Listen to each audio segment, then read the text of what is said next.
नमस्कार। मैं हूँ उषा जैन भटनागर। आप सबका मेरे इस चैनल उषा एस्ट्रोवर्ड पर बहुत स्वागत है।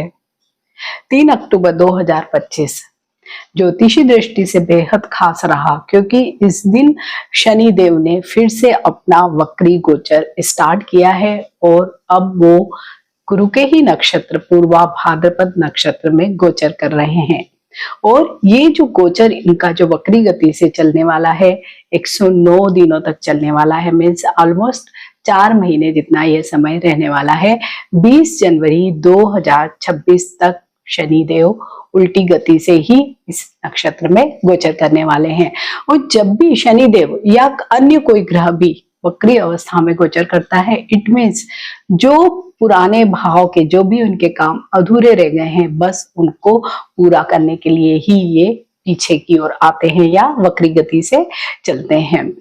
और इस बार का ये जो वक्री गोचर शनिदेव का बेहद खास इसलिए है क्योंकि गुरु भी अतिचारी गोचर करके 49 डेज तक 18 अक्टूबर से लेके 5 दिसंबर तक एक ऐसी स्थिति में रहेंगे। जब वो कर्क राशि में आ जाएंगे तब वो शनिदेव को डायरेक्ट एक नवम दृष्टि से देखने वाले हैं।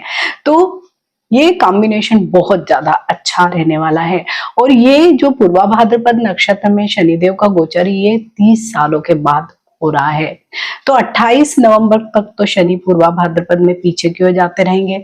उसके बाद शनि डायरेक्ट मोशन में फिर से स्ट्रेट चलने लगेंगे और फिर धीरे धीरे आगे बढ़ते हुए 20 जनवरी को पूर्वा भाद्रपद नक्षत्र को छोड़कर फिर से उत्तरा भाद्रपद नक्षत्र में आ जाएंगे। सबसे पहले तो हम नक्षत्र की ही बात करें, क्योंकि ये ही सबसे खास है इस समय। तो इस नक्षत्र की क्या विशेषता है? तो सबसे पहले जो इस नक्षत्र के जो देवता हैं वो है अजय एक पद, यानी एक पैर का बकरा या एक पैर का स्वामी या देवता, जो एक पैर पर ही खड़े हुए हैं। और ये रुद्र के एक अवतार हैं। इनकी जो एनर्जी है वो रुद्र की है, मीन्स थोड़ी सी अलग तरह की एनर्जी। ये ऐसा माना जाता है कि डिस्ट्रॉय करते हैं, मीन्स किसी भी चीज का अंत करते हैं और उसके बाद नया रिकंस्ट्रक्शन भी करते हैं। यानी डिस्ट्रॉय भी खुद करते हैं, रिकंस्ट्रक्शन करने के लिए भी यही एनर्जी देते हैं। साथ ही ये स्पिरिचुअल एनर्जी को भी रिप्रेजेंट करते हैं और ये मतलब किसी भी नई चीज की शुरुआत करते हैं, ऐसा इनका नेचर होता है या एनर्जी होती है। पूर्वा भाद्रपद नक्षत्र के 2 चरण तो मीन राशि में आते हैं और मीन राशि जो हमारी काल पुरुष की कुंडली है उसमें 12वें घर में आती है, जहां पर सभी चीजों का अंत होता है। लेकिन जैसे हम जानते हैं जब भी किसी भी चीज का अंत होता है तो इसका मतलब कुछ न कुछ नई शुरुआत भी अवश्य ही होने वाली है। मीन्स एक नया सर्कल फिर से स्टार्ट होने वाला है। तो बस पूर्वा भाद्रपद नक्षत्र की एनर्जी भी ऐसी ही है, क्योंकि जब भी हम किसी गोचर को देखते हैं और विशेषकर नक्षत्र में अगर कोई ग्रह जा रहा है तो ये समझना बेहद जरूरी है बजाय राशिफल के कि आखिर ये नक्षत्र क्या कुछ चीजें हमें दे सकता है। तो बिल्कुल ये ऐसा नहीं होगा कि आपके सिर्फ कामों से ही संबंधित चीजें खत्म होगी या नई शुरुआत होगी।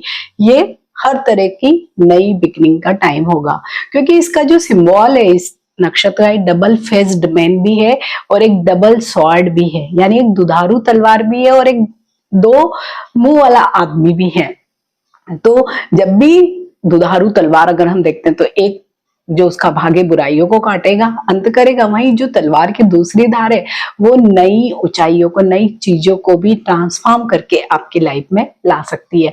वैसे ही ड्यूल नेचर जो 2 मुंह है, तो मीन्स आपको हर एक व्यक्ति के भी ड्यूल नेचर के साथ ही आपको अभी काम करना पड़ेगा या देखना पड़ेगा।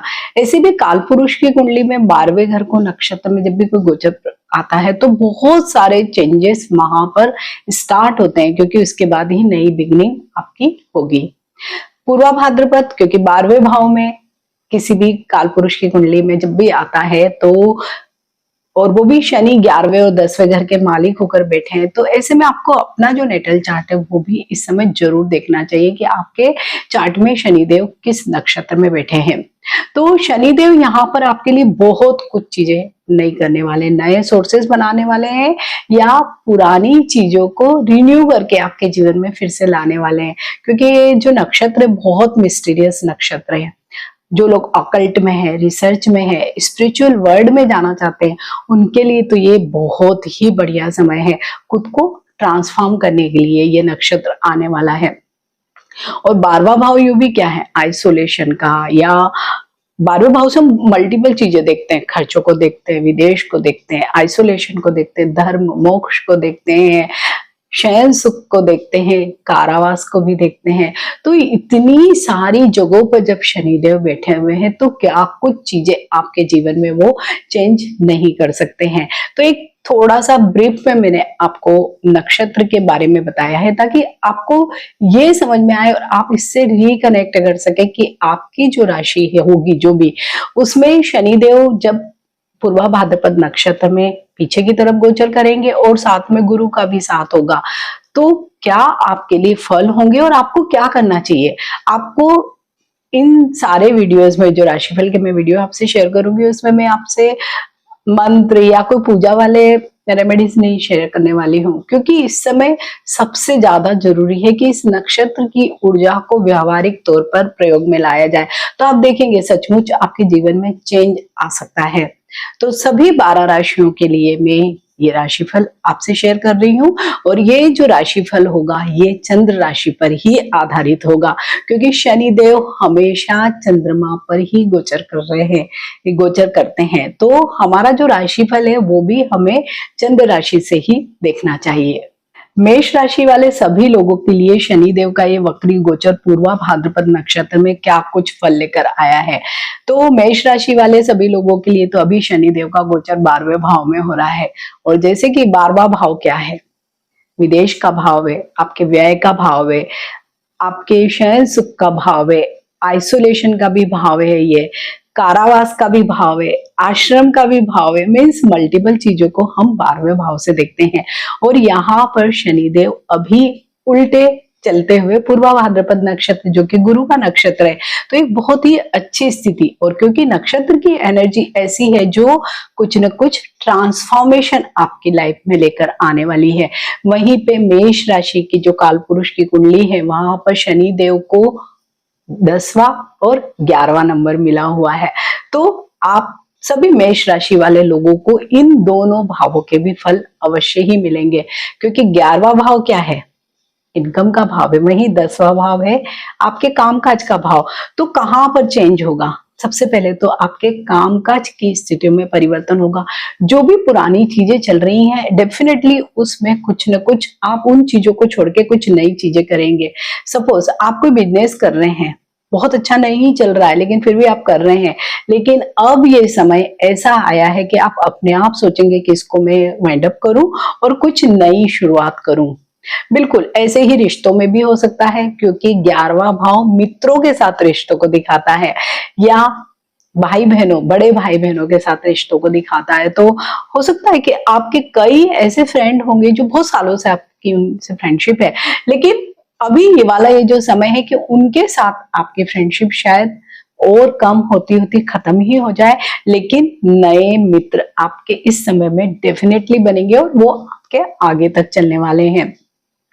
वहीं पे 11वां भाव तो इनकम का भी भाव है, तो इनकम के नए नए सोर्सेस आप लोगों को मिलेंगे। मीन्स नया कुछ भी नई चीज आपको ट्राई करना है इस समय में। जो पुराने काम या पुराने काम का जो आपका तरीका था, आप वो सब पुराना सब चीजें छोड़ेंगे और नई चीजें आप अपने जीवन में अपनाएंगे।